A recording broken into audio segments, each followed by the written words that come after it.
하나님께서 사람을 창조하실 때에 사람의 창조는 다른 피조물과의 창조에 큰 차이점을 가지게 되는데, 그 한 가지가 하나님의 형상이라는 것입니다. 하나님의 형상대로 창조되어진 인간, 그러나 그 인간의 타락은 결국은 하나님의 형상에 심각한 부패 현상을 일으키게 됩니다. 그럼에도 불구하고 하나님께서는 모든 사람들의 심령 가운데에 종교심을 남겨두게 됩니다. 그러니 그는 누구도 나는 하나님을 알지 못해요, 나는 하나님을 믿지 않아요, 나는 무신론자입니다, 성립되지 않습니다. 자신들의 입으로는 나는 하나님을 모른다고 말하지만 하나님은 이미 우리의 심령 속에 일말에 하나님이 어떤 분인가라는 부분에서 신앙심을 다 심겨놓은 상태에 있다는 사실입니다. 그러다 보니 마귀가 이런 부분들을 잘 이용을 하는 거죠. 그래서 만들어진 것이 바로 우상 숭배라는 것입니다. 그렇기 때문에 하나님께서 계명을 주실 때 제일 먼저 나 외에는 어떤 신도 없다라는 것을 먼저 인지를 시켰던 것이고, 어떤 모습으로도 우상을 만들지 마라 라는 부분들을 하나님께서는 1계명과 2계명을 통해서 우리에게 주시를 시켜주고 있는 것을 볼 수가 있습니다. 그럼에도 불구하고 우상 숭배자들은 자신들이 믿고 있는 신이 하나님이라고 착각을 하고 있습니다. 그런가 하면 또한 어떤 사람들은 신은 존재하지 않는다라고 무신론을 주장하기도 하지만은 그것은 그들의 주장일 뿐인 것입니다. 분명한 것은 지금도 모든 부분들에 대해서 하나님은 주관하고 계신다는 것입니다. 오늘도 한날에 해가 떴습니다. 그것은 자연적 현상 속에서 일어나는 현상이 아닙니다. 하나님께서 그 모든 것들을 허락하시고 주관하십니다. 물론 우리 속에 나타나고 있는 자전과 공전에 대한 문제, 우주에 대한 질서의 확립에 대한 문제, 이 또한 하나님의 주관하심이라는 것을 오늘도 우리에게 정리해주고 있는 것입니다.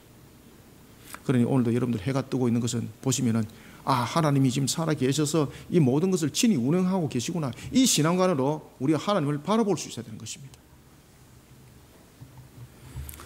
하나님은 분명히 존재합니다. 어제나 오늘이나 동일하게 존재하고 계십니다. 그저 존재만 하시는 것이 아니라 천지와 만물을 친히 주관하시면서 존재하고 계십니다. 그렇기 때문에 우리가 오늘도 살아가는 이 한날에 우연이라는 것은 존재하지 않습니다. 우연이라는 것은 유한성을 가지고 있는 사람이 느꼈을 때에 그 한계 속에서 판단하니 이것은 정말로 우연이구나 이렇게 말할 뿐이지, 이미 무한성 속에서 하나님의 일하심이라는 것입니다. 이런 하나님이 창세기에 요셉이라는 한 사람을 통해서 역사를 일으킵니다. 우리는 요셉을 잠깐 돌이켜보면 요셉은 17살 때였습니다. 그는 형제들의 시기로 인해서 애굽에 팔려갔습니다. 그가 애굽에 팔려가면서 그 애굽에 팔려가는 것으로 끝난 것이 아니었습니다. 그는 보디발의 집에 팔려갔지만 그 속에서 정말로 충성된 종이었습니다. 그는 하나님 앞에 마치 코람데오의 모습으로 선 그런 충성된 종이었습니다. 비록 그는 사람의 종이었지만 그는 하나님 앞에 세워진 그런 신앙의 모습으로 보디발 집에서 종으로서의 사명을 감당했습니다.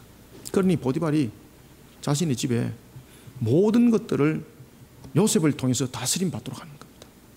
그 가운데서 다만 그가 허락지 않은 것이 있는데, 그것은 바로 자신들의 가족에 대한 문제였습니다.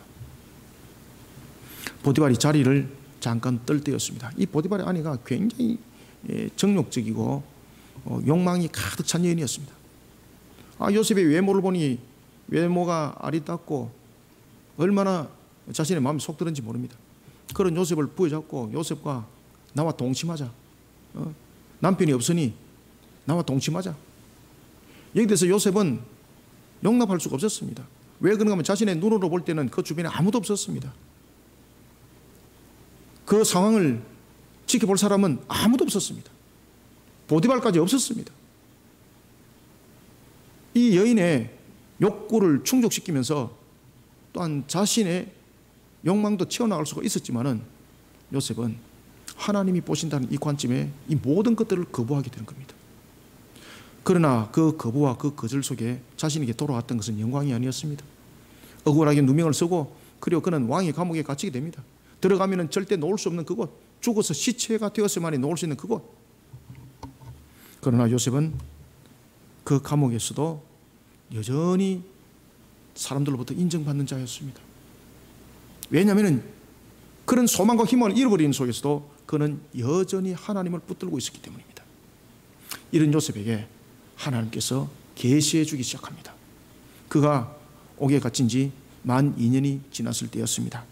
하나님께서는 애굽의 왕에게 한 가지 꿈을 그에게 꾸게 만드는데 이 꿈이 얼마나 강력했는지, 그리고 이 꿈이 얼마나 확실했는지 마치 현실적 측면에서 나타난 것 같은 그런 모습의 꿈이었습니다. 왕은 자신의 꿈을 해몽하지 못했던 애굽 왕, 얼마나 근심에 사로잡힌지 모릅니다. 그때에 왕에게 술 맡던 관원장이 있었는데 그 술 맡던 관원장은 바로 자신이 옥에 갇혔을 때에 일어났던 상황들, 술 맡은 관원장과 떡굽은 관원장이 옥에 갇혔을 때에 왕의 생일을 맞이한 그 시점에 두 사람이 동일하게 꿈을 꾸는데 각각의 꿈을 꿨습니다. 그때에 술 맡은 관원장이 자신의 꿨던 그 꿈대로 요셉이 해몽을 했습니다. 그 해몽대로 술 맡은 관원장이 복귀가 되고 뜰 맡은 관원장은 왕의 생일날 바로 죽임을 당했던 것입니다. 이 상황을 술 맡은 관원장이 왕에게 이야기를 하는 겁니다. 요셉을 통해서 알게 된 것을 왕에게 알립니다. 사랑하는 성도 여러분, 우리는 애굽 왕의 꿈을 통해서 이 시대를 향한 하나님의 계시의 음성을 들어야 됩니다. 하나님께서 살찐 7 암소와 흉하고 파리한 7 암소, 그리고 무성한 7 이삭과 가늘고 마른 7 이삭을 통해서 바로 왕에게 계시한 것이 있습니다. 그리고 이 사건을 통해서 요셉을 옥에서 빼내어 하나님의 뜻을 세워나간 일을 우리는 기억해야 됩니다. 우리는 바로 왕에게 보여준 한 계시의 사건을 통해서 우리는 지금 이 시대를 돌아볼 수 있어야 합니다. 그래서 41장 이 말씀을 옛날에 이런 일들이 있었어요 라고 끝나는 것이 아닙니다. 하나님께서 우리에게 성경을 남겨둔 것은 상황적 측면에서, 역사적 측면에서, 현실적 측면에서 일어나고 있는 것을 하나님의 말씀을 통해서 함께 직시하라는 것입니다. 하나님께서는 이 시대를 향해서 지금 강력한 사건을 일으키고 있습니다. 하나님께서 주관하고 계십니다. 그런데 우리가 질병에 대해서 대처하는 것 보면은 마치 인간들이 답을 찾아 나가는 것처럼 해답을 이렇게 하면 답이 있습니다, 저렇게 하면 답이 있습니다 라고 말하지만은 우리가 메르스, 사스 경험했잖아요. 거기다가 코로나 경험했지 않습니까? 더욱더 강력하게 지금 일어나고 있습니다. 이 속에는 무엇이 있는가 하면 하나님의 음성이 있다는 것입니다. 하나님의 계시의 음성이 있다는 것입니다. 강력한 사건을 일으켜서 지금 우리에게 계시해주고 있습니다. 우리는 환란의 계시를 통해서 어떤 하나님의 음성을 들어야 될까요? 그리고 우리는 여기에 대해서 어떤 자세를 취하는 하나님의 백성이 되어야 될까? 우리가 이것을 3가지 관점에서 보도록 하겠습니다. 먼저 한번 1절을 우리가 읽어봅시다. 시작. 만 2년 후에 바로가 꿈을 꾼저 자기가 나일강에 서 있는데. 아멘. 여러분, 나일강은 어떤 곳인가 하면은 애굽의 농지와 경제 그리고 무역의 일까지 이 모든 삼박자에 대해서 핵심인 출발점이고 마무리되는 점이 바로 나일강입니다. 그런가 하면은 종교적 측면에서도 모든 것의 중심을 이루고 있는 것이 또한 나일강이기도 합니다. 그래서 나일강은 생명의 신이 그곳에 있다라고 그들은 또한 여기기도 했습니다. 그리고 그들은 나일강에서 그들의 풍성함을 이룬다는 신이 그 속에 존재한다고 그들은 믿었던 것입니다. 그래서 모세 당시에 하나님께서 열재앙을 내릴 때 제일 먼저 그 재앙을 어디로부터 내리는 것입니까? 나일강으로부터 내리는 재앙을 시작하는 겁니다. 이와 같이 나일강은 풍요를 상징하고 있고, 그리고 나일강은 신의 다스림을 상징하고 있습니다. 그 나일강에 누가 섰습니까? 바로가 섰다는 거죠. 그럼 이것은 무엇을 말하고 있습니까? 왕에 대한 개념 속에서 지금 직시해주고 있는 것이 있는데, 그것은 바로 뭔가 하면 나일강이 가지고 있는 성격이라는 문제죠. 여러분들이 잘 아시고 있는 것처럼 이 바로 왕은 그냥 단순한 왕이 아니죠, 그죠? 우상 숭배자, 철저한 우상 숭배자죠. 그래서 이 나일강을 그 꿈에 지금 보도록 하는 겁니다. 하나님께서. 자, 우리는 오늘 이 부분들을 통해서 우리 깨달아야 될 것이 있습니다. 먼저 첫 번째는 보면은 나일강이 등장하고 그곳에 왕이 서가 있습니다. 그런데 나일강에서 일곱 암소가, 살찐 일곱 암소가 무성하고 풍성한 풀을 뜯어먹으면서 그 살이 기름진 것을 봅니다. 그런데 뒤에 이어서 나타나는 하나가 있었는데 그것은 바로 뭔가 하면은 흉하고 파래한 일곱 암소가, 놀라운 사실은 그 일곱 암소를 삼켜 먹어버리는 겁니다. 이게 뭐 현실과 너무나도 이게 상충되는 문제가 아니라 마치 현실과 같은 그런 꿈의 모습이었습니다. 우리는 먼저 1절부터 4절을 통해서 하나님께서 들려주는 음성이 있습니다. 우리에게 지금 강력한 사건들이 지금 일어나고 있습니다. 그런데 이 강력한 사건은 단순한 사건이 아닙니다. 그래서 하나님께서 우리에게 요한계시록에 대한 말씀을 줬지 않습니까? 깨달아 알으라고. 그래서 인의 재앙이 무엇인지, 나팔 재앙이 무엇인지, 대집 재앙이 무엇인지 우리에게 확인하게 여러분들 하나님께서 우리에게 가르쳐 주셨잖아요. 그런데 그것을 전부 다 놀라운 것은 그것을 다 덮어버리는 겁니다. 놀랍도록 그것을 덮어버리는 겁니다. 우리는 오늘 창세기 41장을 통해서 이 시대를 함께 밝혀보는 하나님의 계시 음성을 들어야 합니다. 그러면 우리는 첫 번째 어떤 계시 음성을 들어야 되는가? 이 시대를 향해서 일어나고 있는 이 사건들을 통해서 우리는 어떤 계시 음성을 들어야 되는가? 먼저 첫 번째 1절부터 4절입니다. 하나님께서는 환난의 때를 보게 하신 것은 하나님께서 정하신 때를 계시해 주는 겁니다. 지금 환난의 때를 지금 보여주고 있습니다. 이것은 뭔가 하면 하나님께서 정하신 때가 다가왔다는 것을 계시해 주고 있는 겁니다. 그러면은 이 계시해 주고 있는 측면에서만 끝나는가? 아니라는 겁니다. 그래서 요한계시록을 함께 보셔야 되는 거예요.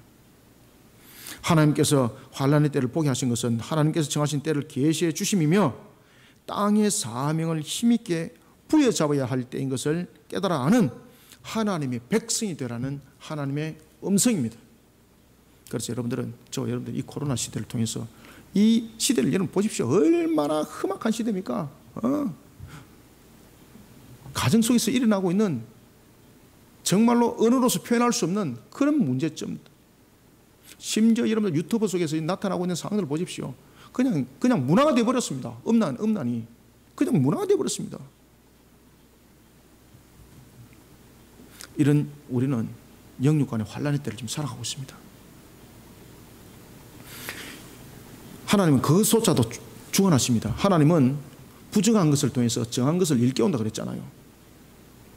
그래서 노아 방주에 보면은 부정한 것은 두 상이 있고 일곱 상은 정한 것이라. 그죠? 왜 부정한 것을 태웠습니까? 정한 것이 더욱더 정하게 하도록 하기 위해서, 정한 것들로 하여금 긴장 속에서 자신들의 모습들을 바르게 지켜나가도록 하기 위해서. 우리의 사회도 마찬가지입니다. 우리 사회 속에도 마찬가지입니다. 부정한 것들이 있습니다. 그런데 이 부정한 것들을 하나님께서 왜 뒀는가라는 것입니다. 이 속에 하나님의 음성, 계시 음성이 있다는 사실을 우리는 깨달아야 되는 것입니다. 먼저 요셉을 한번 봅시다. 요셉이 옥에 갇힌 지 만 2년이 지났습니다. 만 2년이 지나기 전에는 요셉이 얼마나 그 옥에서 나가고 싶었겠습니까? 발부도 쳤잖아요. 그때 만약에 요셉이 자기가 원하는 그때에 나갔다면 요셉은 죽었습니다. 그리고 하나님께서 요셉이 옥에 갇힌 만 2년이 지났을 때 다시 계시를 합니다. 그때 하나님께서 계시를 할 때는요, 큰 사건을 통해서 계시를 하든지 큰 환경을 통해서 계시를 하십니다. 만 2년이 지났을 때였습니다. 우상 숭배자인 바로 왕으로 하여금 꿈을 꾸게 만듭니다. 그 꿈은 예사로운 것이 아니었습니다. 살찐 일곱 암소가 온 애굽의 농경지를 기름지게 하는 나일강의 토양에서 나온 풀을 뜯어먹고 있습니다. 아주 열심히 뜯어먹고 막 그냥 살이 찌는데 그 기름진 것이 아주 막 눈에 보일 정도로, 이런 암소와 대조되는 아주 흉하고 파리한 다른 일곱 암소를 보게 됩니다. 그런데 왕이 깜짝 놀라게 됩니다. 한순간에 그 파리하고 그 메마른 그 일곱 암소가 이 살찐 암소를 삼켜버리는 거예요. 너무너무 생생했던 겁니다. 이 흉측한 꿈에 왕이 얼마나 놀랐는지 꿈에서 깨버립니다.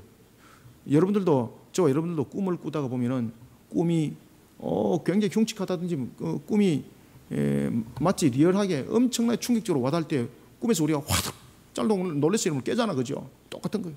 왕이 막 깨는 거예요. 주변을 돌아보니까요, 나일강이 아닌 거예요. 자신의 침상인 거예요. 그 얼마나 다행인지 왕이 환호를 지를 정도였습니다. 우리가 여러분들 대체로 꿈을 꿀 때는 어떤 상태에서 꿈을 꾸는 겁니까? 우리가 대체로 꿈을 꿀 때는 보면은 어떤 정신적 문제 또는 육체적 문제 그리고 환경적 문제에 지배를 당함으로 인해서 꾸어지는 것이 대체로 꿈이거든요. 그런데 이것이 일반적 꿈의 현상이라면은 하나님의 그 꿈이 하나님의 계시가 될 때가 있습니다. 아시겠습니까? 하나님의 계시가 될 때가 있습니다. 그것이 다 모든 것이 우리 속에 나타나고 있는 상황은 아닙니다. 때로는 어떤 사람들에게 그런 하나님의 꿈을 통해서 계시를 하기도 합니다. 그 계시라는 것이 우리에게 때로는 성경을 주고 이런 것이 아닙니다. 일어날 일들에 대해서 하나님께서 계시하게 하시는 일들이 있습니다. 저도 그런 경험이 있거든요. 1절부터 우리가 4절을 한번 읽어보고 계속 말씀을 드리겠습니다. 시작. 만 2년 후에 바로가 꿈을 꾼 자기가 나일 강가에 서 있는데 보니 아름답고 살찐 7 암소가 강가에서 올라와 갈밭에서 뜯어먹고 그 뒤에 또 흉하고 파리한 다른 7 암소가 나일 강가에서 올라와 그 소와 함께 나일 강가에 서 있더니 그 흉하고 파리한 소가 그 아름답고 살찐 7 소를 먹은지라 바로가 곧 깨었다가. 아멘. 여기서 곧 깨었다가라는 것은 단순한 단어가 아닙니다. 화들짝 놀라서 얼마나 이것이 생동감이 있고 현실감이 있는지 얼마나 놀랐는지 꿈에서 깨어 일어나서 주변을 봤다 이 말입니다. 오늘 저와 여러분들이 읽었던 1절부터 4절에 보면은 그는 전체적으로 2번의 꿈을 꾸게 되는데 그것은 첫 번째 꿈을 꾸게 되는 것입니다. 그 첫 번째 꿈이 바로 7 살찐 암소를 파리한 7 암소가 잡아 먹어버리는 사건입니다. 그런 꿈을 동일한 내용의 의미를 가지고 있는 꿈을 그가 2번을 꾸게 되는 겁니다. 자, 여러분들 우리가 성경에서 보면은 2번의 또한 꿈을 꿨던 사람이 또 한 사람이 있습니다. 그가 누구였습니까? 요셉이었습니다. 요셉의 첫 번째 꿈은 어떤 꿈이었습니까? 창세기 37장 5절부터 8절에 보면은 밭에 묶여 있는 단이죠. 밭에 12단이 묶여져 있는데 한 단은 요셉이에요. 그리고 11단은 그 10형제예요. 그가 어떤 꿈을 꿨는가 하면은 자신이 묶고 있는 자신의 단에 이 11단이 절을 하는 거예요. 그죠? 그런가 하면 그가 또한 2번째 꿈을 꿉니다. 그 2번째 꿈은 온 가족과 연결되어 있는 꿈이었습니다.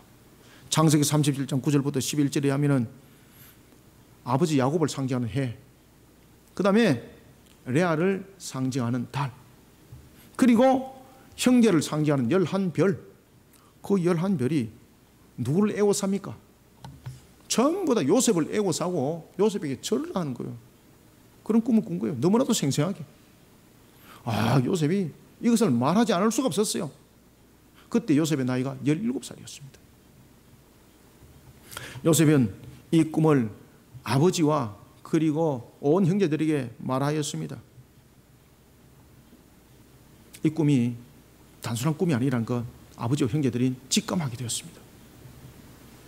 요셉의 꿈은 장차 이루어질 하나님의 계시였습니다. 요셉으로 하여금 하나님의 섭리를 알게 하는 꿈이었습니다.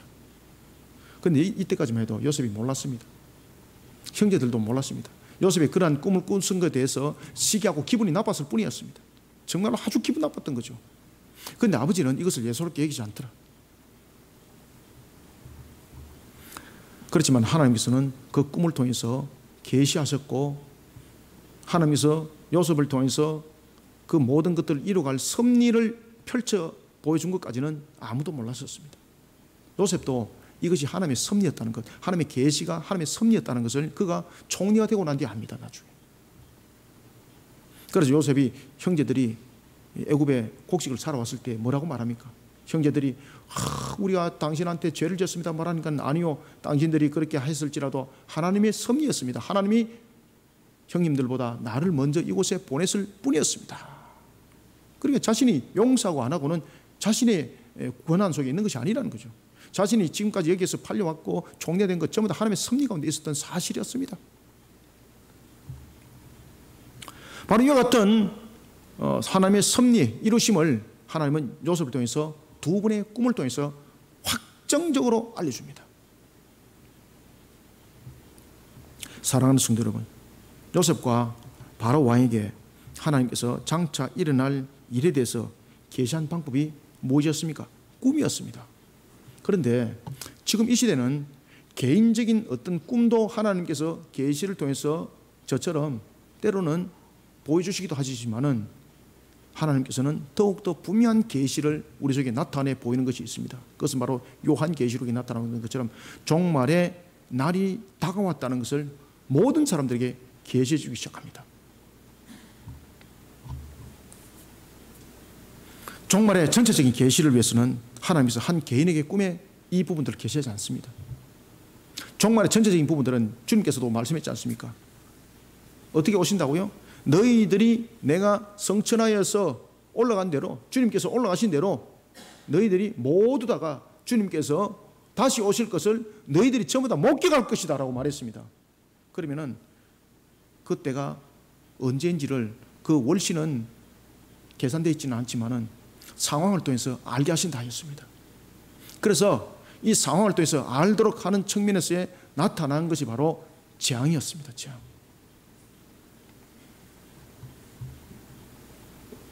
종말의 전체적인 계시는 자연과 환경과 그리고 사건들을 통해서 계시해주고 있습니다. 그 예로 기근과 전쟁, 이거 여러분들 그냥 단순하게 볼 문제 아닙니다. 그뿐만 아닙니다. 지금 일어나고 있는 질병에 대한 문제, 이 단순하게 볼 문제 아닙니다. 이 속에서 우리는 깨달아야 되는 겁니다. 우리의 근본들을 지금 어떻게 세워나가야 되는지 하나님께서 들려주는 음성이 있습니다. 그 음성을 듣지 못하면은 큰 우리가 낭패 속에 빠지게 됩니다. 지금은 일어납니다. 전쟁이 일어납니다. 반복적으로 전쟁들이 계속해서 일어나고 있습니다.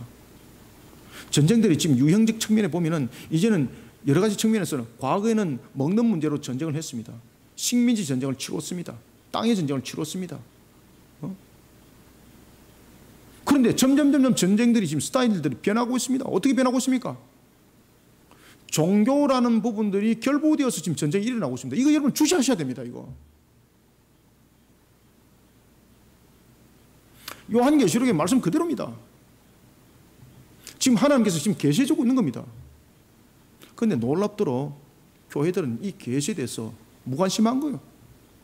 성도들이 놀랍도록 여기에 대해서 무관심한 거예요. 왜 그렇습니까? 영적 막이 다니엘서처럼 영적 막이 막혔기 때문입니다. 지금 살아가는 세상을 보십시오. 타락이 여러분들 극치를 달리잖아요. 소설에도 과거에 제가 어릴 때는 지금 이 세상의 타락이 소설에도 없었습니다.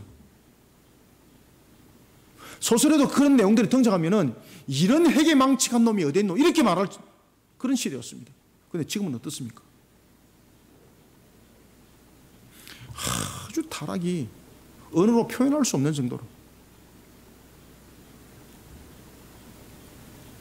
이 타락의 극치를 통해서 하나님께 들려주는 음성이 있습니다. 여러분들 보십시오.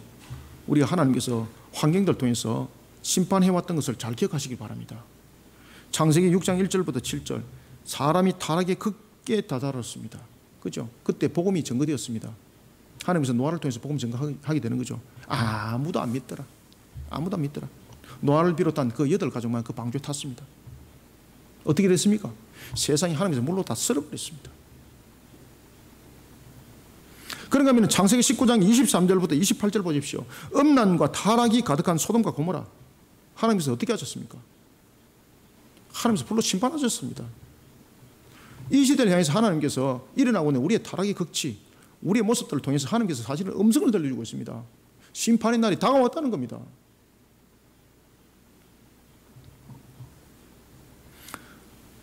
그러나 이 심판의 날은 단순히 다가오는 날이 아닙니다.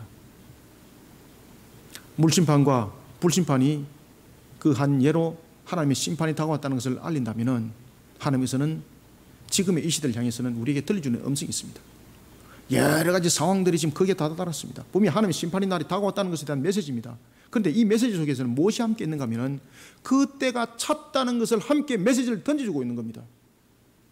그것은 뭔가 하면 하나님의 구원의 백성들의 그 수가 이제 이르렀다는, 극점에 이르렀다는 메시지이기도 한 것입니다.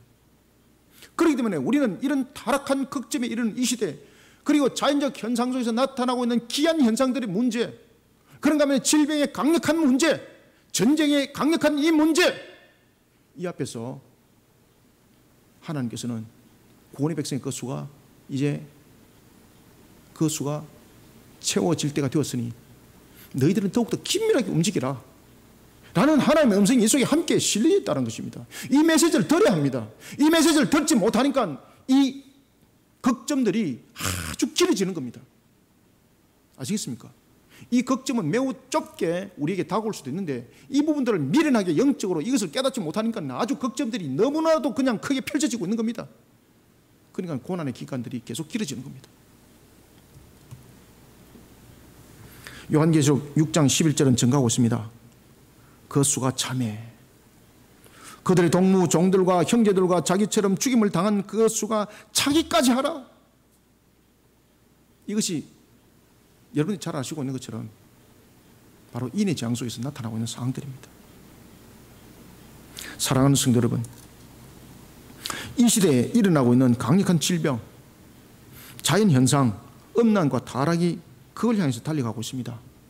이것은 오늘 본문에 바로 살찐 7암소를 파리한 7암소가 삼켜버리는, 먹어버리는 그런 시대입니다. 그러면은 먹어버리는 것으로 끝나는 것인가? 만약에 먹어버리는 것으로 끝난다면 하나님께서 바로 왕에게 꿈을 주지 않았을 것이고 요셉을 사용하지 않을 것입니다.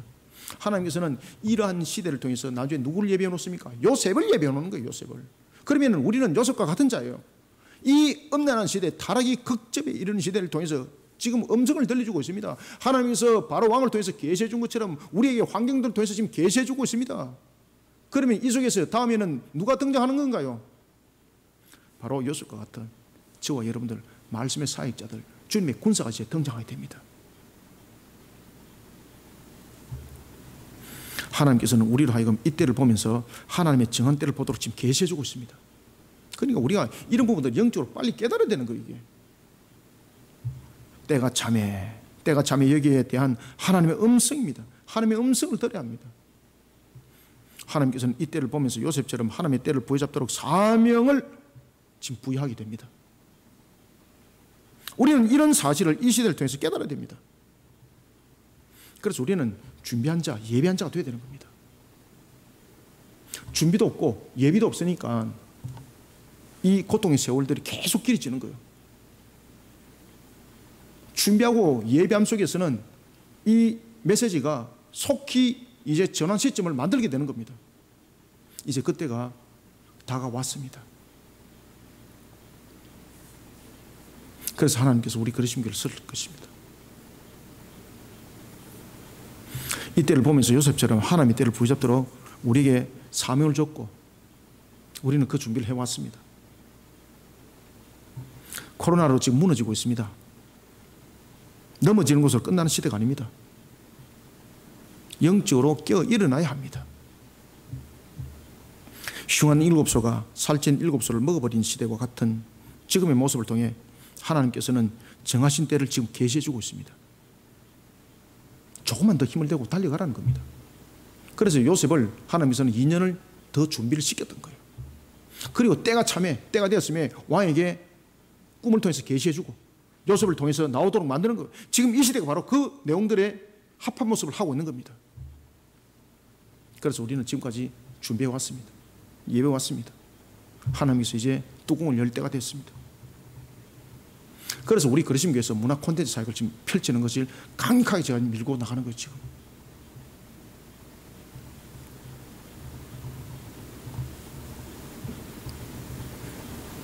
사랑하는 성도 여러분, 하나님께서 지금 종말에 정하신 때를 지금 계시해주고 있습니다. 하나님의 백성된 저와 여러분들이 땅의 사명을 힘있게 부여잡을 때가 왔습니다.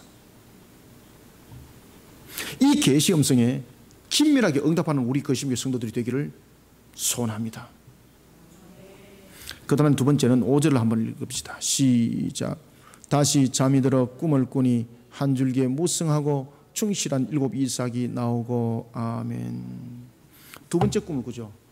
두 번째 꿈을 꾸면서 그는 첫 번째 꿈에 깼을 때에 꿈에서 화들짝 놀라면서 깨어 일어났을 때에 상황을 보니까 자기의 침상이었습니다. 그러면서 얼마나 안 됐던지. 그런데 다시 또 꿈을 꾸는 겁니다. 이야, 이게 또 꿈이 예사롭지 않는 겁니다. 꿈이 예사롭지 않는 겁니다. 처음에 눈으로 봤을 때에 풍성한 7가지 얼마나 마음이 즐거웠는지 모릅니다. 얼마나 기뻤는지 모릅니다. 그런데 그 7 이삭에 열매를 풍성히 맺고 있는 그 이삭을 마른 이삭이 그냥 삼켜버리는 거예요. 와, 이거는 또 뭔가, 이거는 뭔가.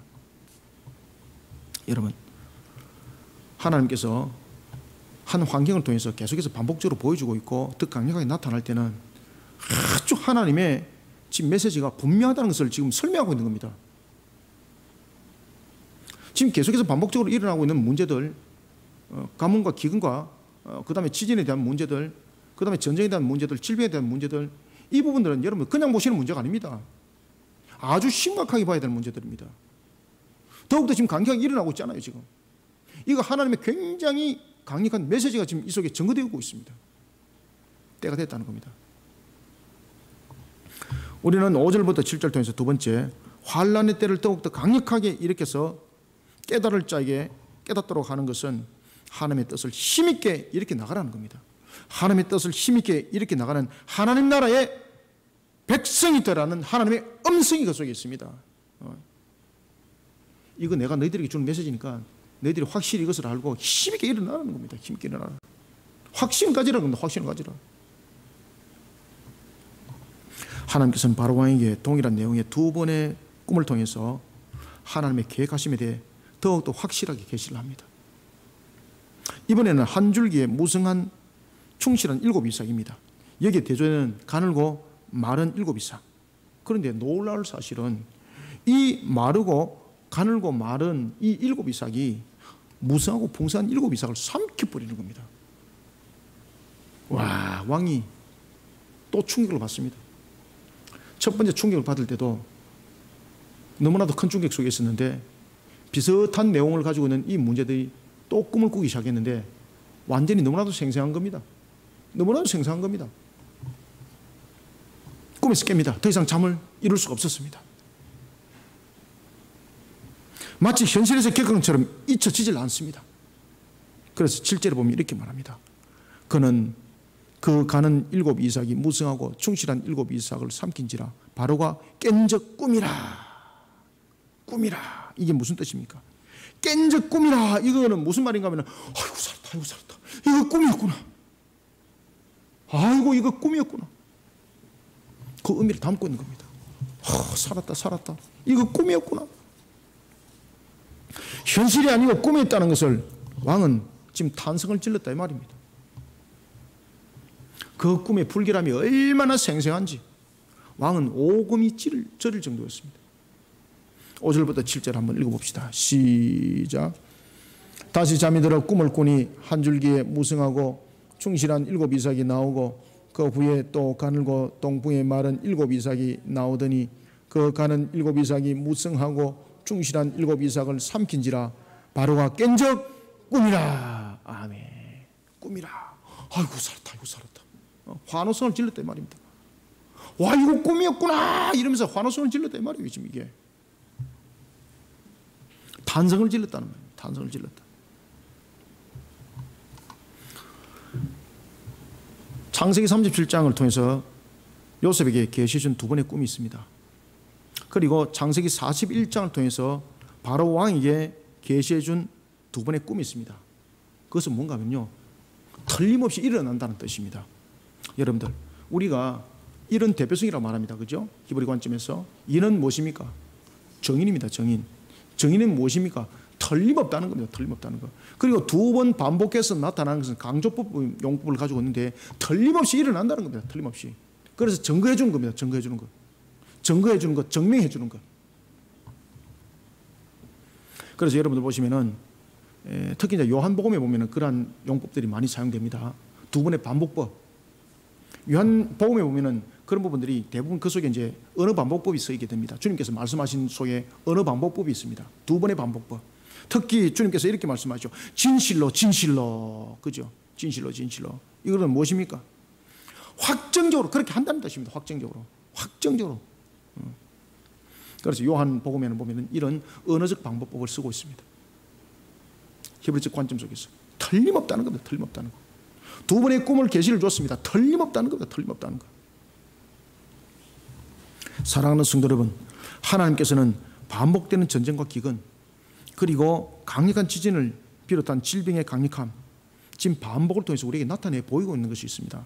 틀림없이 지금 일으킨다는 겁니다. 그것은 질병을 더 강력하게 만든다는 그런 의미가 아니고 바로 하나님의 심판에 대해서, 이 종말의 심판에 대해서 틀림없이 내가 심판한다는 겁니다. 그때 우리에게는 앞에도 말씀드렸던 것처럼 들리지는 또한 계시 음성이 있습니다. 이 심판의 날이 다가왔으니 너희들은 깨달아 알고, 믿음 신앙 속에 남겨둔 성도들은, 그리스도인들은 깨달아 알고 확신을 가지고 힘있게 일어서라는 메시지가 그 속에 함께 있는 겁니다. 그렇기 때문에 순교 당한 자들이 지금 우리를 응원해요. 이 시대를 향해서 이 영적으로 미련한 것들아 좀 깨어 일어나라. 주님의 사명을 보여잡아라. 그런 속에 우리에게 영생 복락이 있는 그날이 일어날 것이니, 세상은 끝점이라 말하지만 우리에게는 그것이 바로 새로움의 시작이라는 것을 알아라고 순교자들이 우리를 지금 격려하고 있습니다. 영적으로 지금 일어나라고 메시지를 주고 있는데, 함께 음성을 들려주고 있는데 아무도 못 듣는 거야. 아무도 못 듣는 거야.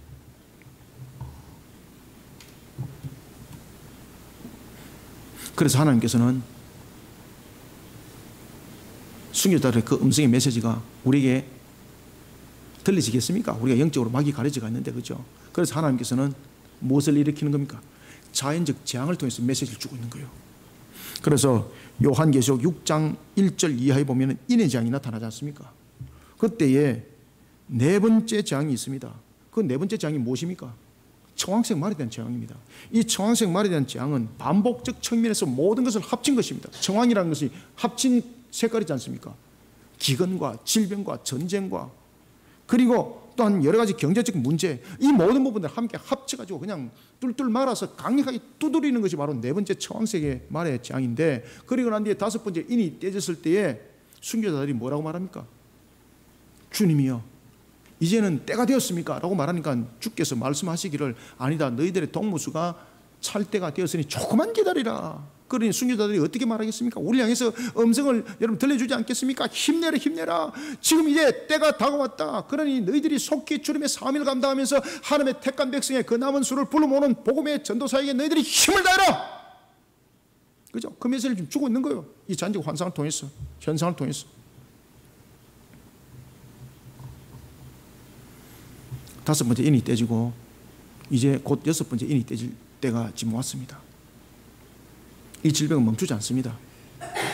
더 강력하게 일어납니다. 질병이 거듭될수록, 그리고 이 인의 재앙이 거듭될수록 그 재앙은 앞에서 끝나지 않고 앞에 것들이 합쳐져서 더 강력하게 나타납니다. 바로왕에게 동일한 뜻을 가진 꿈을 두 번 꾸게 한 것은 하나님의 뜻을 더욱 분명하게 드러냄입니다. 여기에는 저와 여러분들을 향한 하나님의 강력한 음성이 함께 있다는 것을 우리는 기억해야 됩니다. 바로왕이 꿈을 통해서 하나님께서는 요셉을 예배하셨던 것처럼 이 시대를 향한 반복된 종말의 재앙을 통해서 하나님의 섭리가 강력하게 이루어지고 있다는 것을 지금 예고하고 있습니다. 여기에 대해 우리는 요셉처럼 예배한 자가 되어야 됩니다. 그런 예배한 우리를 지금 일깨우고 있는 겁니다. 하나님의 뜻에 힘있게 일었어야 합니다. 지금 이 강력한 시대를 통해서 하나님께서는 종말에 그 끝자락이 왔다는 것을 들려주는 음성이 있는가 하면 이것이 길어지지 아니하고 속히 단축될 수 있도록 우리에게 더욱더 강력한 메시지를 던져주고 있습니다. 그런데 여기서 우리가 방관한다면 이것은 길어질 수밖에 없습니다. 우리의 책임의 손에 달렸습니다. 그래서 하나님께서는 이 강력한 메시지를 통해서 더 강력하게 일으키는 이유가 힘을 내라는 겁니다. 일어나라는 겁니다. 내가 너희들과 약속했던 걸 믿고 신뢰하고 일어나라는 겁니다. 영적으로 깨어 일어나라는 겁니다. 영적 막이 지금 가려져가 있으니까 지금 두드리는 거예요. 지금 더 강력하게 두드리는 거예요. 이 음성에 아멘으로 힘있게 달려가는 우리 모두가 되길 소원합니다. 마지막으로 우리가 8번째 8절을 한번, 세 번째입니다. 8절 한번 읽읍시다. 시작. 아침에 그의 마음이 번민하여 사람을 보내어 애굽의 점술가와 현인들을 모두 불러 그들에게 그의 꿈을 말하였으나 그것을 바로에게 해석하는 자가 없었더라. 아멘. 당연하죠. 왜 당연합니까? 하나님이 계시거든요. 하나님이 계시. 그래서 나중에 누가 쓰임받습니까? 요셉입니다. 아시겠습니까? 지금 이 시대에 강력함에 대해서 사람들이 해석을 못해요. 과학자들이 해석을 못해요. 당연해요, 여러분들요. 왜? 하나님이 계신데 뭐 과학으로 해결이 되는가? 아닙니다. 요셉이 등장합니다. 그러니까 그런 이단 끈앞풀 같은 것들이 총정리가 되는 때가 이제 일어납니다. 그래서 하나님께서는 진리 속에 세워진 교회를 일깨우는 겁니다. 우리는 세 번째로 하나님께서 환란의 때를 강력하게 계시해 주는 것은 인간의 능력으로 하나님의 때를 만들어 가라는 것이 아닙니다. 과학으로 아닙니다. 전부 다 유한성이잖아요. 그러니까 과학이 생각하는 것은 가장 무엇입니까? 지구가 멸망했을 때에 우리가 저 토성에 가서 살 수 있는가? 여러분, 총정리됩니다. 총정리. 고생해서 거기 가서 돌아가시지 마시고 여기서 부지런히 주님의 사명을 감당하는 자들이 되시길 바랍니다. 그래서 우리는 세 번째 8절 통해서 하나님께서 환란의 때를 강력하게 계시해 주는 것은 인간의 능력으로 하나님의 때를 만들어 가라는 것이 아닙니다. 하나님의 능력을 부여잡으라는 겁니다. 무한하신 하나님의 능력을 부여잡으라는 겁니다.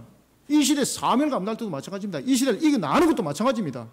그런 이 시대를 이겨나가는 이 환란의 때는요, 신앙의 회복으로 일어나는 겁니다. 그래서 여러분들 지금 일어나고 있는 전쟁들이 어떤 내용들을 지금 중심으로 담고 있습니까? 종교적 내용들을 중심으로 담고 있습니다. 그 속에 적그리스도가 있지 않습니까? 두 짐승이 나타납니다. 이제 강력하게. 이미 적그리스도는 이미 다 포진되어 있습니다. 예수님이 있던 그 당시도 예수님께서 말씀하셨습니다. 이미 적그리스도는 와 있다고 말입니다. 적그리스도는 경제와 정치와 군사와 사회 전반적 부분에서 포진을 이미 다 하고 있습니다. 이것이 이제 강력한 부분으로 등장을 하면서 두 짐승이 나타나고 그것을 전부 다 마치 피라미드처럼 흡수해버립니다. 그러면서 두 짐승이라는 사건이 터지는 겁니다. 그래서 우리는 하나님의 능력을 부여잡아야 됩니다. 하나님의 능력을 무엇으로 부여잡습니까? 신앙의 회복입니다. 신앙의 회복. 신앙이 회복이 안 되고는 어디 속에서 하나님의 능력이 나타납니까? 여러분들이 하나님의 능력이 나타나는 것은 어떤 지팡이 속에 나타나는 것 아닙니다. 아멘 아멘 3번 하고 입 크게 벌려, 이게 아닙니다. 하나님의 능력을 부여잡아야 됩니다. 하나님의 능력을 부여잡고 그 뜻을 이루는 하나님의 나라의 백성이 되라는 하나님의 음성이 이 속에 담겨져 있습니다. 두 번의 심상치 않은 꿈을 꿨던 바로왕은 근심이 가득합니다. 뭐 근심이 가득할 수밖에 없는 거죠. 왜 그런가 하면 꿈 자체가 마치 자신이 지금까지 꿔보지 못했던 상상을 초월하는 그런 흉한 꿈이었거든요. 그리고 그 꿈은 현실처럼 너무나도 생생했습니다. 이 꿈을 해몽하기 위해서 그가 애굽의 박식한 자들을 다 부릅니다. 점술가들, 현인들. 이 점술가들과 현인들은 꿈을 해몽하고 그 다음에 하늘의 별들을 이렇게 가지고 점을 치고 이러면서 아주 높은 지위, 위치, 권세에 놓여있던 자들이었습니다. 세상적 측면에서 말하면 가장 박식한 자들이라, 그래서 이들을 박사라고도 불렀습니다. 여러분들 보시면 신약에 보면은 동방박사들이라고 예수님이 낳았던 자리를 그들이 찾아오는 그들이 점술가였습니다. 점술가. 그리고 소왕국의 왕들이었습니다. 그런 그들에게 왕이 꿈의 내용들을 너무나도 생생했던 그 꿈의 내용을 이야기를 다 합니다. 여러분들 너무나도 그 잔재력들이 남아있으면요 지워지질 않아요. 저도 과거에 꿨던 꿈들 지금도 지금 생생하게 기억하고 있는 것이 있습니다. 수십 년 전에. 그런가 하면 저는 50년 전에 봤던 영화 제목까지 저는 줄거리가 지금도 기억 다 합니다. 한 20년 전에는 처음부터 끝까지 전부 다 이야기 다 할 정도로 생생했는데 나이가 이제 좀 들다 보니까 많이 이제는 버렸지만은 그래도 그 줄거리 기억 다 합니다. 제가 50년 전의 영화 제목까지 제가 기억 다 합니다. 어떤 격장에서 몇 시에 받은가까지 기억 다 합니다. 저는. 왜냐하면 너무나도 충격적으로 그 내용들을 봤기 때문입니다. 그 영화를.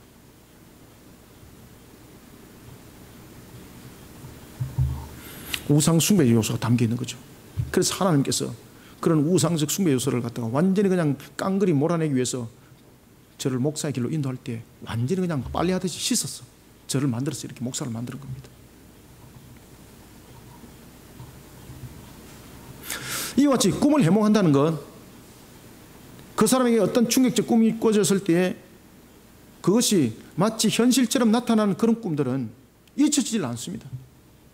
바로왕이 점술가들과 그리고 현인들에게 말을 하지만은 아무도 얘기에 대해서 해석을 하지 못하는 겁니다. 왜냐하면 하나님께서 그 꿈을 주관하고 계셨기 때문입니다. 창세기 41장 14절부터 36절에 하면 하나님께서는 그 꿈을 오직 누구를 통해서만 해몽하도록 계획하셨습니까? 요셉을 통해서만은 해몽하도록 계획하셨습니다. 왜? 하나님께서 요셉을 총리로 세워서 하나님의 섭리를 이루기 위한 것이 그 속에 계획이 되어져 있기 때문이었습니다. 지금 이 시대를 향한 상황적 부분들, 여러 가지 일어나고 있는 자연적 재해된 문제들, 이 속에 하나님의 음성이 있습니다. 과학으로 문제 못 풉니다. 과학과 같은 현인들, 과학과 같은 점술가들 못 풉니다. 이것을 자연적 재해적인 측면에서 어떻게 재앙을 우리가 어떻게 하고 지구의 어떤 가스를 어떻게 줄이고 그게 본질적인 문제는 아닙니다. 가장 근본적인 문제는 하나님의 음성이라는 겁니다. 하나님의 음성. 하나님의 섭리가 이 속에 있다는 겁니다. 이 부분들에 대해서 우리가 정확하게 읽으려면은, 정확하게 알고 가려면은 하나님의 능력을 부여잡아야 됩니다. 그런데 하나님의 능력을 부여잡으려면 신앙의 회복이 일어나지 않고는 문제 답은 풀리지 않습니다. 저와 여러분들도 마찬가지입니다. 이 꿈과 이 해몽, 그리고 지금 일어나고 있는 이 자연적 여러 가지 현상들, 이 문제 어떤 것들로도 해법은 없습니다. 애굽의 점술가 현인들이 그 꿈을 해몽하지 못한 것과 똑같습니다. 8절을 다시 한번 읽읍시다. 시작. 아침에 그의 마음이 번민하여 사람을 보내어 애굽의 점술가와 현인들을 모두 불러 그들에게 그의 꿈을 말하였으나 그것을 바로에게 해석하는 자가 없었더라. 아멘. 사랑하는 성도 여러분, 하나님은 모든 것을 주관하십니다. 믿으십니까? 하나님은 절대 주권자십니다. 확신하시길 바랍니다. 이거 믿어 의심치 않아야 됩니다. 이거를 믿어 의심하니까, 믿지 않고 의심하니까 다른 방법들이 나오고 이 때가 길어지고 있는 겁니다. 하나님은 모든 것을 주관하실 때 반복적이고 강력함을 통해서 세상을 주관할 때가 있습니다. 여기에는 하나님의 강력한 음성이 담겨 있다는 것을 우리는 영적으로 깨달아야 합니다. 우리는 지금 종말의 환란의 때를 살아가고 있습니다. 하나님께서 환란의 때를 반복적으로 그리고 강력한 환경을 통해서 지금 나타내 보이고 있습니다. 지금 하나님의 계시가 지금 작용하고 있습니다. 이거 영적으로 읽어 나가야 합니다. 신앙이 회복이 되지 않으면 영적으로 읽어 나갈 수가 없습니다. 이 모든 환경들을 우리가 하나님의 백성으로서 또한 우리가 이 모든 사명들을 감당할 때도 마찬가지입니다. 우리가 신앙으로서 우리가 세워지지 못한 상태 속에서 우리가 이 사명을 감당하겠다고요? 그러니까 넘어지는 자가 되는 거예요.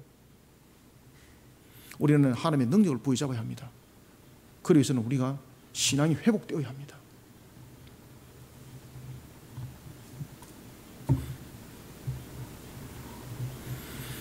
점술가와 현인과 같은 세상의 지혜와 세상의 능력으로 이 문제에 접근해도 답은 없습니다. 유한성을 가진 인간의 능력으로는 답을 찾을 수 없습니다. 이 속에는 하나님의 음성이 있습니다.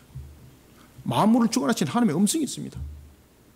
우리는 하나님의 능력을 부여잡아야 되는데 하나님의 능력은 기술로 잡는 것이 아닙니다. 하나님의 능력은 하나님의 신앙의 회복으로 나타나는 것입니다.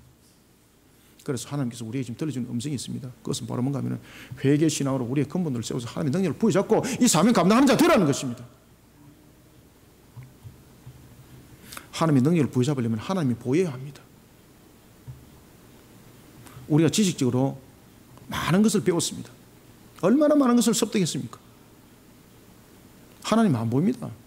오히려 그것을 하나님을 가려버리는 역할도 할 수 있습니다. 여러 가지 우리가 배운 지식을 통해서 하나님에 대해서 말할 수는 있습니다.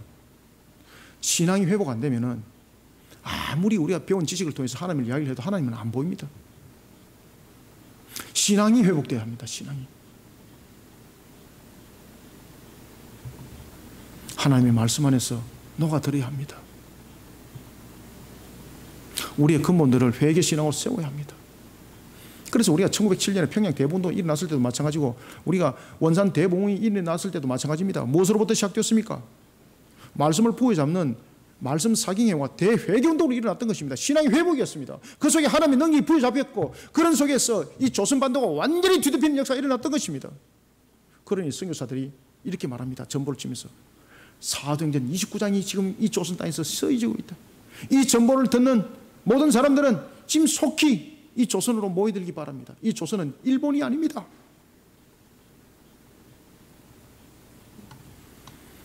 우리는 하나님의 능력을 부여잡지 않으면 이 시대에 그 어떤 일도 할 수 없습니다.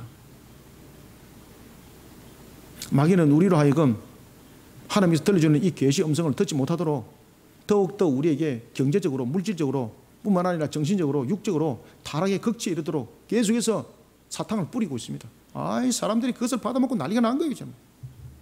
내일부터 이제 정부에서 주는 공돈이 지급이 되는데 죄송합니다만 그 나중에 전부 다 여러분 다 대갚아야 내야 될 돈들입니다.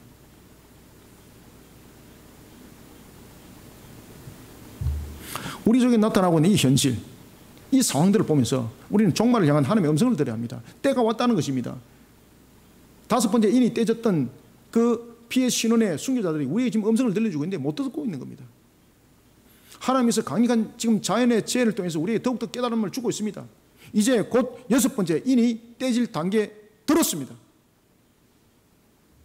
그런데 이것이 마치 지리해지는 겁니다. 왜 지리해질까요? 왜 길어질까요? 이 속에 우리가 주님의 사명을 부여잡지 못하는, 하나님의 능력을 부여잡지 못하는 우리 책임이 그 속에 있는 것입니다. 신앙 회복이 일어나야 합니다. 교회 속에 대회개운동이 일어나야 합니다. 세상 속에 대회개운동이 아니라 교회 속에 대회개운동이 일어나야 합니다.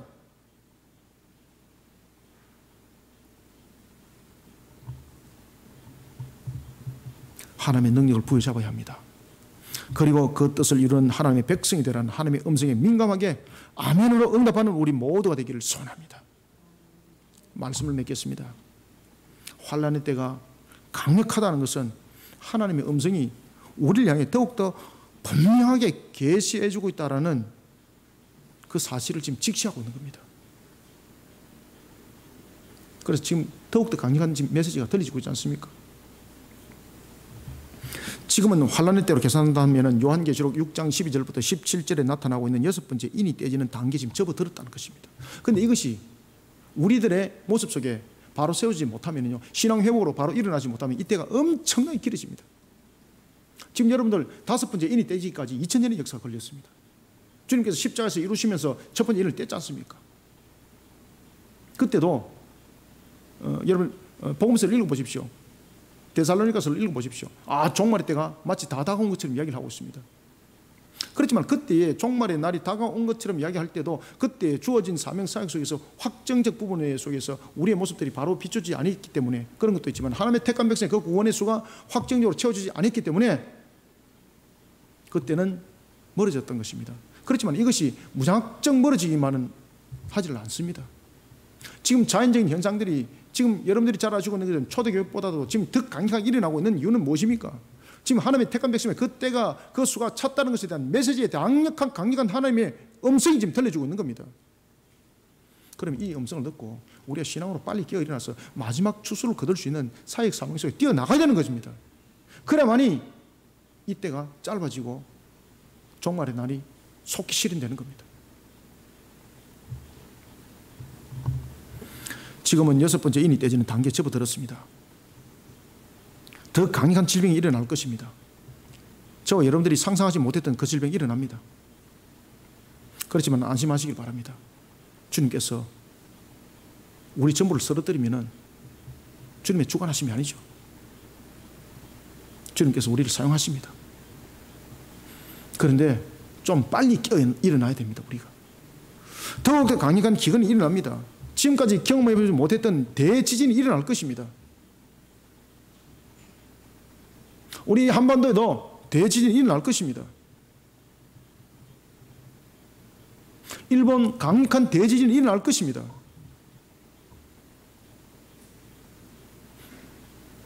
심지어 물이 땅을 삼킬 것입니다. 그런가 하면 하늘에 기한 현상이 일어납니다. 태양이 검은 상복을 입은 것처럼, 그리고 달이 온통 핏빛으로, 그리고 밤에 아름답게 비춰졌던 그 별들이 마치 추풍낙처럼 땅에 떨어지면서 지구를 강타해버립니다. 상상하지 못하는 일들이 일어납니다. 그러나 그때가 종말이 아닙니다. 계속해서 7번째 인이 떼지고 7 나팔장이 시작됩니다. 그리고 악한 자들을 썰어버리는 7 대접장이 연속해서 일어날 것을 하나님께서는 계시해 주고 있습니다. 그렇지만 그때 속에 우리에게는 하나님께서 말씀하셨습니다. 우리에게 보호처를 허락하셨다고 말입니다. 그리고 하나님께서는 우리에게 말씀하셨습니다. 천연왕국을 말씀하셨습니다. 이것은 개념적인 측면이 아닙니다. 그리고 백보자 심판의 마지막의 모습 속에 불신자들까지 함께 부활되었을 때 그 불신자들은 죽음과 사망이 영원한 불못에 던짐을 당하고 우리는 영생과 복락이 있는 새하늘과 새 땅에 임한다 하였습니다. 이것은 소설이 아닙니다. 이것은 이미지가 아닙니다. 이것은 사실의 역사적으로 펼쳐진 내용들입니다. 오늘도 자연적 환경을 통해서 하나님께서 들려주는 음성은 바로 하나님의 계시입니다. 바로 왕에게 들려줬던 것처럼 하나님의 계시입니다. 우리는 이 계시 음성에 하나님의 신앙으로 회복하여서 하나님의 능력을 부여잡고 이 시대를 이겨나가면서 사명사역을 감당하며 우리는 새하늘과 새 땅의 소망을 기쁨으로 가슴에 안고 달려가는 저와 여러분들이 되기를 주님의 이름으로 축원합니다. 살아계셔서 역사하시는 주님, 은혜 베푸심을 감사드립니다. 눈에는 보이지는 않지만 오늘도 살아계셔서 역사하시는 주님, 천지와 만물을 다스리시고 주관하시는 하나님, 이 시대를 향하여 우리에게 계시의 음성을 들려주시니 감사합니다. 특별히 오늘도 우리로 하여금 창세기 41장을 통하여 이 시대를 향한 하나님의 계시의 음성을 다시 조명하게 하시고 이 시대를 향한 인의 재앙을 다시 한번 더 기억하게 하시니 감사합니다. 피의 신을 갚아달라는 순교자들의 그 음성, 그런가 하면 또한 여러 가지 환경들을 통해서 우리에게 들려주는 여러 가지 질병과 환경들 요소, 이 속에는 하나님의 계시의 음성이 있음을 다시 한번 더 확인합니다. 우리에게 소망과 희망의 날이 다가왔음을 다시 한번 더 조명해 주는 하나님의 음성에 우리는 민감하게 움직이는 하나님의 무한하신 능력을 부여잡는 신앙의 회복으로 이 시대를 달려가길 소망합니다. 우리에게 주신 사명이 있으니 우리 그리심교회가 문화 콘텐츠 사역을 마태복음 28장 18절부터 20절의 사명 속에 이 사역을 감당해 나가고 사도행전 1장 8절의 말씀을 우리가 성취하기 위해서 달려가고자 합니다. 하나님, 우리에게 주신 사명과 사역 속에 이 문화 콘텐츠 사역이 우리에게 주신 사명 사역 속에 그 깊이와 그 넓이를 알게 하여 주시고 이 사명 사역 속에 우리를 세우셨사오니 오늘 주신 말씀으로 우리를 통하며 주의 뜻을 힘있게 세워나가게 하여 주옵소서. 하나님, 오늘도 주신 말씀으로 우리의 영을 그리고 또한 우리의 모습을 더욱더 강건하게 만들어 주옵소서. 하나님의 뜻을 세워나가는 일에 영육간의 우리의 모습들이 부진한 자의 모습이 되지 않게 해주시고 하나님의 뜻을 세워나가는 일에 있어서 강건하여서 힘있게 달려가는 군사의 모습이 되게 역사하여 주시옵소서. 사명사역 속에 오직 주님의 영광을 위해서 달려가길 원하는 우리 거리심교회, 우리 성도들 위해 하늘의 문을 열어주시고 복된 소낙비를 부어주어 주님의 영광 드높여 나가게 역사하여 주옵소서. 예수님의 이름으로 기도드립나이다. 아멘.